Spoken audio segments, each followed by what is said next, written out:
আপনি বাপ হইবেন। ছোট পর্দার পরিচিত মুখ নিয়ামতুল্লাহ ভূঁইয়া, যিনি অভিনয় জগতে জাহের আলভী নামে পরিচিত, তার বিরুদ্ধে আনা স্ত্রীর আত্মহত্যার প্ররোচনার অভিযোগের মামলায় ফের জামিন আবেদন নাকচ হয়েছে। রাজধানী পল্লবী থানায় দায়ের হওয়া এই মামলায় সোমবার ঢাকা মহানগর দায়রা জজ আদালতের বিচারক শাহজাহান কবির দীর্ঘ শুনানি শেষে এই আদেশ দেন। আদালতের আসামিপক্ষের হয়ে জামিনের আবেদন করেন আইনজীবী শেখ রুবায়েত ইসলাম। অন্যদিকে রাষ্ট্রপক্ষের পক্ষ থেকে জামিনের বিরোধিতা করা হয়। উভয় পক্ষের যুক্তিতর্ক শোনার পর আদালত জামিন আবেদন নামঞ্জুর করেন।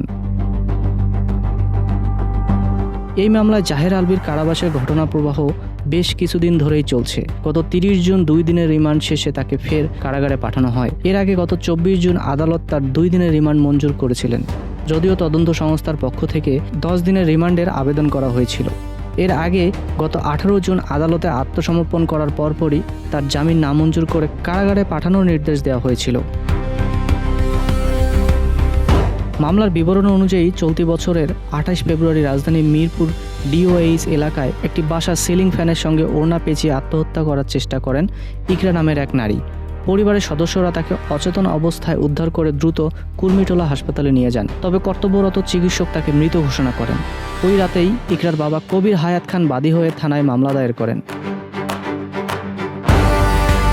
মামলার এজাহারে বাদী উল্লেখ করেন, দীর্ঘদিন ধরে চলা পারিবারিক কলহ এবং বিভিন্ন ধরনের নির্যাতনের কারণেই তার মেয়ে আত্মহত্যা করতে বাধ্য হয়েছিল। এই অভিযোগের ভিত্তিতেই স্বামী আলভীর বিরুদ্ধে আত্মহত্যার প্ররোচনার অভিযোগ আনা হয়।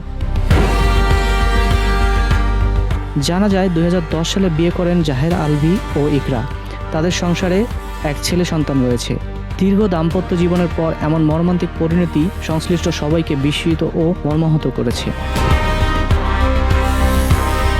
উল্লেখ্য, এই মামলায় জাহের আলভীর মা নাসরিন সুলতানা শিউলিও আসামি ছিলেন। গত 4 জুন আদালতে আত্মসমর্পণ করেন এবং জামিন পেয়েছেন। তবে ছেলের ক্ষেত্রে আদালত এখন পর্যন্ত জামিনের পক্ষে সন্তুষ্ট হননি, ফলে তাকে কারাগারেই থাকতে হচ্ছে।